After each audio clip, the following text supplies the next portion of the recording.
Chapter number 12, exercise 12.1, question number first. Question number first में कहा है a survey considered by an organization for the cause of illness and death among the women between the age 15 to 44 in year worldwide found the following figures. हमें ये एक सर्वे दिया हुआ है कि जो इलनेस है वुमेन का और जो डेथ हो रही है उनके बारे में हमें एक बार ग्राफ को प्रेजेंट करना है। उसमें एक बार ग्राफ प्रेजेंट करना है इलनेस और डेथ कैसे हो रही है वुमेन्स की, और जो फिगर है वो 15 से लेके 44 तक की है। तो अब चलते हैं बार ग्राफ कैसे बनता है। तो आपके पास एक शार्प पेंसिल होनी चाहिए। शार्प पेंसिल से जो बार ग्राफ है वो अच्छा बनता है और अच्छा रिप्रेजेंट भी होता है। यहाँ से आप दो बॉक्स छोड़ के फिर एक लाइन खींचना।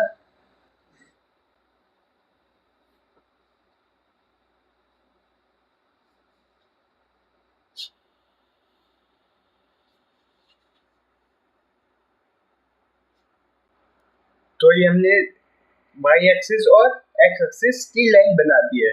हम अब यहाँ पे डिनोट कर देते हैं, ये वाई एक्सिस है और ये एक्स एक्सिस है। ये क्वेश्चन नंबर फर्स्ट का फुल वीडियो है। अगर आपको शॉर्ट में देखना है तो आप जाके शॉर्ट वाले सेशन में आप देख सकते हैं, और अगर नहीं मिलता तो लिंक डिस्क्रिप्शन के अंदर है, जाके चेक कर सकते हो। ये लॉन्ग वीडियो है तो इसमें अच्छे से समझ में भी आएगा, और शॉर्ट वीडियो है तो उसमें जल्दी जल्दी बताया जाता है तो उतना समझ में नहीं आएगा, लेकिन इसमें ज़्यादा अच्छे से समझ में आएगा। तो स्टार्ट करते हैं।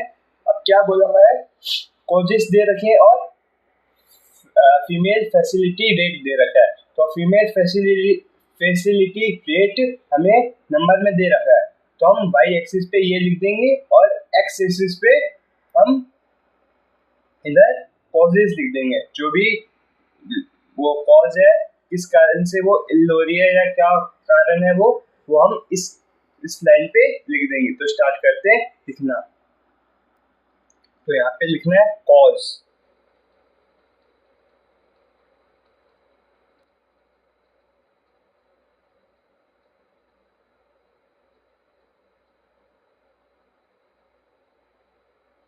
और यहाँ पे एक ऐसे लाइन खींच के एरो बनाना है।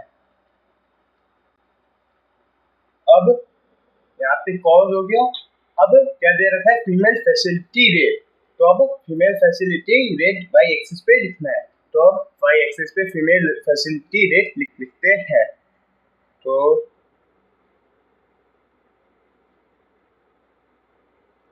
तो ये हमने यहाँ पे फीमेल फैसिलिटी रेट भी लिख दिया और यहाँ पे कॉज लिख दिया। अब हमें क्या करना है, क्वेश्चन को एक बार देखना है। तो कॉज में हमें पहले दे रखा है प्रोडक्टिव हेल्थ कंडीशन। तो प्रोडक्टिव हेल्थ कंडीशन कितनी, 31.8, 31.8 या 31.8। तो अब 31.8 से 22.0 सबसे मैक्सिमम है 31।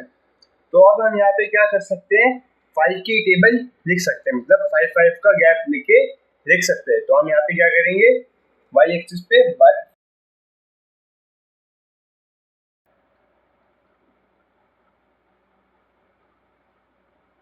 10, 15, 20। तो हमने लिख दिया 0, 5, 10, 15, 20, 25, 30, 35, 40, 45, 50, 55। और अगर आपको आगे लिखना चाहना है तो आप आगे भी लिख सकते हो, लेकिन जो फ्रीक्वेंसी में हमें दे रखा है वो मैक्सिमम है 31.8।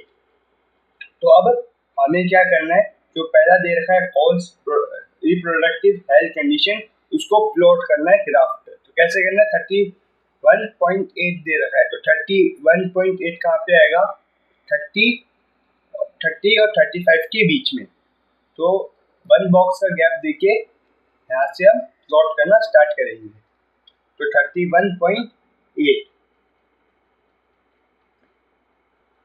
तो 31.8 यहाँ पे मार्क होगा 31.8,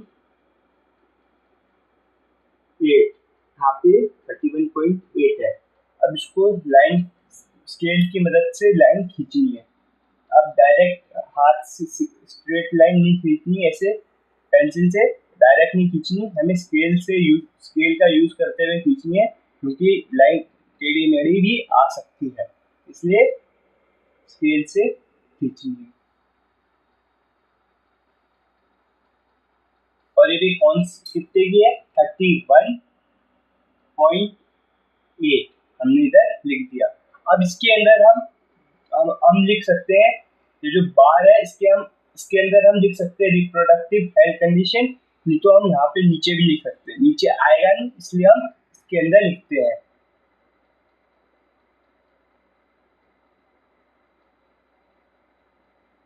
तो हमने इधर लिख दिया रिप्रोडक्टिव हेल्थ कंडीशन। अब दूसरा क्या दे रखा है, दूसरा में 25.4 दे रखा है, तो 25.4 कहाँ पे है,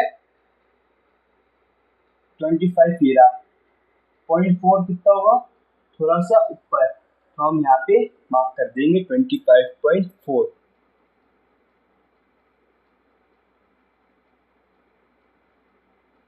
स्केल का यूज करते हुए और 1 बॉक्स छोड़ते हुए, 1 बॉक्स का हर बार में 1 बॉक्स का गैप देते हुए हमें बनाना है।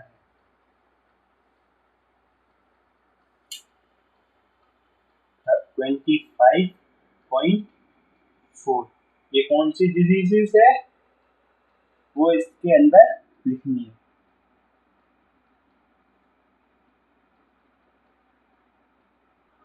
जो भी यहाँ पे हमें कंडीशन दे रखी थी वो हमने इधर लिख दी। अब दूसरी कंडीशन क्या है, 12.4 क्या है, इंजरी, तो इंजरी पे 12.4, 1 बॉक्स का गैप देते हुए 12.4 मार्क करना है। तो 12.4 15 से नीचे होगा, करीब यहाँ पे हुआ।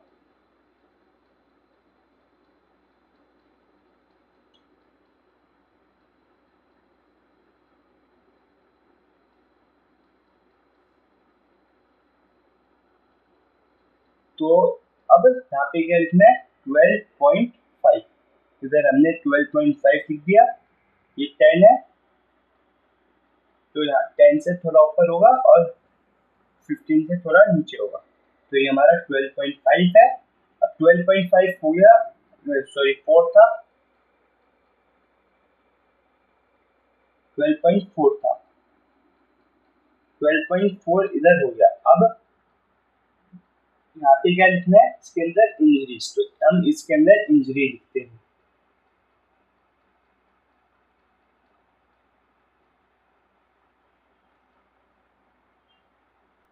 तो हमने इसके अंदर लिख दिया इंजरी।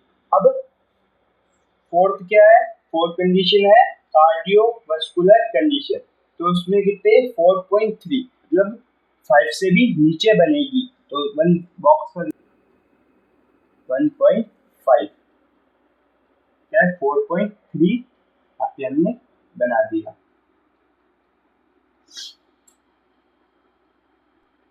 तो हमने यहाँ पे 4.3 का एक इधर बना दिया। अब वो क्या है, कार्डियोवास्कुलर कंडीशन, तो कार्डियोवास्कुलर कंडीशन हम यहाँ पे इसके ऊपर लिख सकते हैं, क्योंकि इसके अंदर नहीं आएगा तो यहाँ पे अब लिख नहीं सकते। अगर आप इस बार के अंदर लिख रहे हो तो बार के अंदर ही लिखना पड़ेगा, और कोई बार छोटा बन रहा है तो आप उसके ऊपर लिख सकते हो, लेकिन यहाँ पे अब आप नहीं लिख सकते। अगर इधर लिखना है तो सारे इधर लिखने हैं, और अगर इधर नहीं लिखना, बार के अंदर अच्छा लगता है आपको, तो बार के अंदर भी आप लिख सकते हो। अगर कोई बार छोटा हो तो आप इसके ऊपर भी लिख सकते हो। तो हम इधर लिखते हैं कार्डियोवास्कुलर कंडीशन, तो यहाँ पे हमने लिख दिया कार्डियोवास्कुलर कंडीशन। अब दूसरी कंडीशन क्या है, 4.1 क्या है, रेस्पिरेटरी कंडीशन, तो रेस्पिरेटरी कंडीशन में 4.1 बनाना है। तो ये 4.3 है, तो 4.3 के 2 पॉइंट नीचे हमें 4.3 मिलेगा, तो 2 पॉइंट कितना हो जाएगा, तो स्केल का यूज करते हुए भी इतनी सी लाइन में भी आपको स्केल यूज करना पड़ेगा। अगर थोड़ा भी इधर उधर हो जाएगा तो आपके मार्क्स डिडक्ट हो सकते हैं। तो इधर हम लिख देंगे 4.1। अब क्या है रेस्पिरेटरी कंडीशन, तो इधर हम रेस्पिरेटरी कंडीशन लिखते हैं। हमें यहाँ पे रेस्पिरेटरी कंडीशन लिखने का था तो हमने इधर लिख दिया। अब सिक्स्थ है other cause. Other cause last है, इसके बाद ये बार ग्राफ बन जाएगा। तो बार ग्राफ फर्स्ट पार्ट था तो ये कंप्लीट होने वाला है। तो अदर कॉज क्या है 22.0। अदर कॉज 22.0 मतलब 20 और 25 के बीच में 22.0 है। तो वन बॉक्स का गैप देते हुए यहाँ पे हम 20 इधर आएगा 22.0। अगर आप 22 भी लिखते हो तो भी आपके नंबर नहीं कटते क्योंकि 0.0 है, तो 0.0 की कोई वैल्यू नहीं है।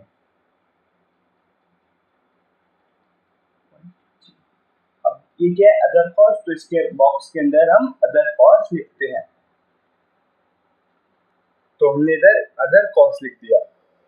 ये हमारी कितनी प्रॉब्लम्स थी, 6 प्रॉब्लम, 1 2 3 4 5 6, ये 6 प्रॉब्लम्स हो गई कंप्लीट।